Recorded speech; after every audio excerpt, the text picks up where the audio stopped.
Somebody's got to take care of the economy. Okay, let's begin. So how does Richard lose the throne? In the last episode, we talked about how Mowbray and Richard were possibly implicated in the assassination of Gloucester. And we also talked about Richard's notions of divine kingship, as well as his vision of England as compared to John of Gaunt's and Bolingbroke's. So how does it begin? Ultimately, it begins with Richard needing money to finance his war in Ireland. But it begins with a capricious decision. And capricious meaning it was impulsive, not reasoned out. Remember, Richard doesn't have counsel, he only has flatterers. And that first capricious decision is his abrupt change in Henry's exile, right? The length of his exile. It goes from 10 years to 6 years. It happens when he notices how sad John of Gaunt is. Uncle, even in the glasses of thine eyes I see thy grieved heart. Thy sad aspect hath from the number of his banished years plucked 4 away. To Bolingbroke, 6 frozen winters spent, return with welcome home from banishment. Bolingbroke, how long a time lies in one little word. 4 lagging winters and 4 wanton springs end in a word. Such is the breath of kings. Such are the impulsive statements of a king who can change your situation on a dime. Such are the impulsive situations of your teachers who change their syllabus all the time. I'm not saying I'm an impulsive ruler, but that's not good governance. Whether you have a contract or whether you have a syllabus, but it is to be endured. That's the problem, or at least that's what Richard thinks. So how does he cross the line and get deposed? And remember, every reader knows that he will be deposed. You're watching for the moment to happen. Well, it has to do with honor. Let's go back to that decision he makes in the presence of his 3 flatterers, his entourage, not his seasoned counselors. Richard,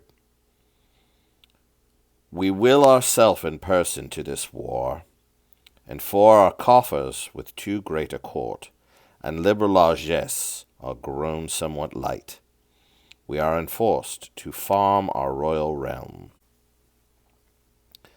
The revenue whereof shall furnish us for our affairs in hand. If that comes short, our substitutes at home shall have blank charters, whereto, when they shall know what men are rich, they shall subscribe them for large sums of gold, and send them after to supply our wants. So Richard will use shady contracts to get his war in Ireland going. And then he hears that John of Gaunt is sick and then dead. And so what does he do? Well, he strips Gaunt of his heir, the exiled Henry Bolingbroke. Now, legally, Henry of Lancaster, his dad's oldest title, he strips him of his property. And that's bad. And even York, if you remember, protests that Richard's impulsive behavior must be controlled. York, if you do wrongfully seize Hereford's rights, call in his letters patents that he hath by his attorneys general to sue his livery, and deny his offered homage. You pluck 1,000 dangers on your head.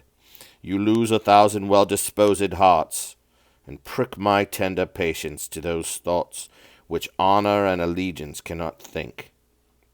Richard, think what you will. We seize into our hands his plate, his goods, his money, and his lands. Let me break that down for you. It's a legal argument. He's saying that if you wrongfully seize Hereford's right, in other words, if you take Bolingbroke's property and land away and call in his letter patents, in other words, revoke any legal documents that are open to read, in other words, claiming his status as now the Duke of Lancaster, by his attorney generals to sue.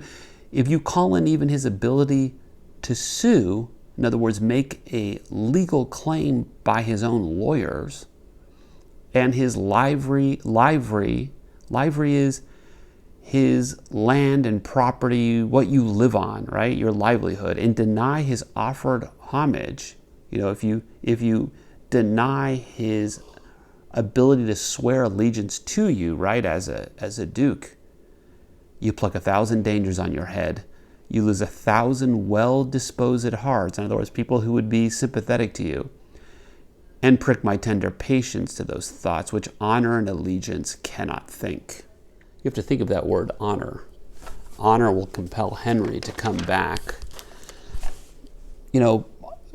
Bolingbroke's very different from Mowbray. Mowbray at least is a potential cynic. Henry Bolingbroke, on the other hand, has a certain zeal about himself, a seriousness and earnestness that is all the more shocking since he ends up going too far and stealing the crown.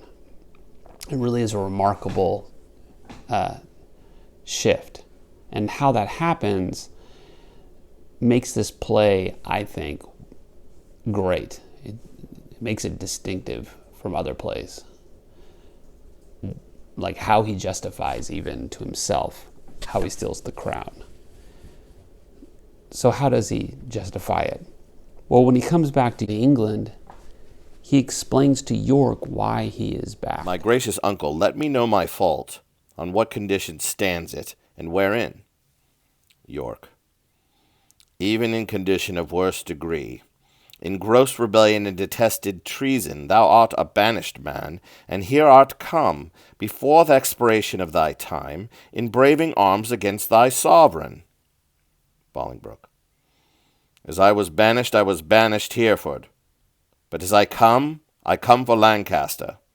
And noble uncle, I beseech your grace, look on my wrongs with an indifferent eye. You are my father. For methinks in you I see old Gaunt alive. Remember, what he's saying is they're of the same bloodline, right? That's why he looks like his father. We're going back to Gloucester's widow about the vials of blood that come from Edward III. O then, my father, will you permit that I shall stand condemned?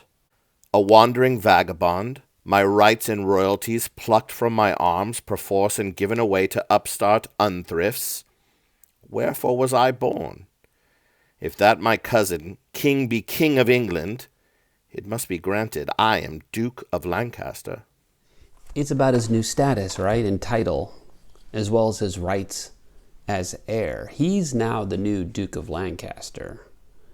The Duke of Lancaster was never banished, only the Duke of Hereford. So that's legal hair splitting. And he also complains later afterwards, all of his legal means have been denied by the king. So he's making a personal appeal, right? A personal appeal in the same way he wanted to make with Mowbray. In other words, to be physically present to prove his complaint is just by fighting for them. This is a kind of insurrection as judicial combat. And yet, once this insurrection begins, he still seems to be on Richard's side. Did you notice this? It happens, for example, when he condemns the flatterers, Bushy and Green, to death. Bolingbroke. I will unfold some causes for your deaths. You have misled a prince, a royal king, a happy gentleman in blood and lineaments, by you unhappied and disfigured clean. You have, in manner with your sinful hours, made a divorce betwixt his queen and him, broke the possessions of a royal bed, and strained the beauty of a fair queen's cheeks. That's an accusation that there's something homosexual going on between the flatterers and Richard. With tears drawn from her eyes, with your foul wrongs, myself a prince by fortune of my birth, near to the king in blood and near in love, till you did make him misinterpret me. have stooped my neck under your injuries, and sighed my English breath in foreign clouds, eating the bitter bread of banishment, while you have fed upon my signories, disparked my parks and felled my forest woods, from mine own windows torn my household coat, raised out my impress, leaving me no sign, save men's opinion and my living blood, to show the world I am a gentleman. I mean, these are the causes of his necessary actions, aren't they? We're back to the livery again, the livery issues. But then there's this crucial scene where Richard, deserted and alone, faces Henry, his subject. It begins again with him repeating his righteous claims. Bolingbroke to Northumberland. Noble lord, go to the rude ribs of that ancient castle. Through brazen trumpet, send the breath of parley into his ruined ears, and thus deliver Henry Bolingbroke. Upon his knees doth kiss King Richard's hand, and sends allegiance in true faith of heart to his royal person. Hither come even at his feet to lay my arms in power, provided that my banishment repealed, and lands restored again be freely granted. If not, I'll use the advantage of my power, and lay the summer's dust with showers of blood, rained from the wounds of slaughtered Englishmen, the which how far off from the mind of Bolingbroke it is such crimson tempest should bedrench the fresh green lap of fair King Richard's land. My stooping duty tenderly shall show, go signify as much, while here we march upon the grassy carpet of this plain. I mean, what a contradictory message. He will destroy Richard's remaining English soldiers, raining their blood on England's summer dust. I mean, that's still a nationalistic view of England that we saw in the last episode, but it's also an image grounded in civil war, since he is also an Englishman. And Richard's concept of the land as his natural kingdom is now drenched in blood. And it ends from the stormy tempest of violent weather to Henry waiting on the grassy plain of summer, waiting for a response. The contrast is so stark.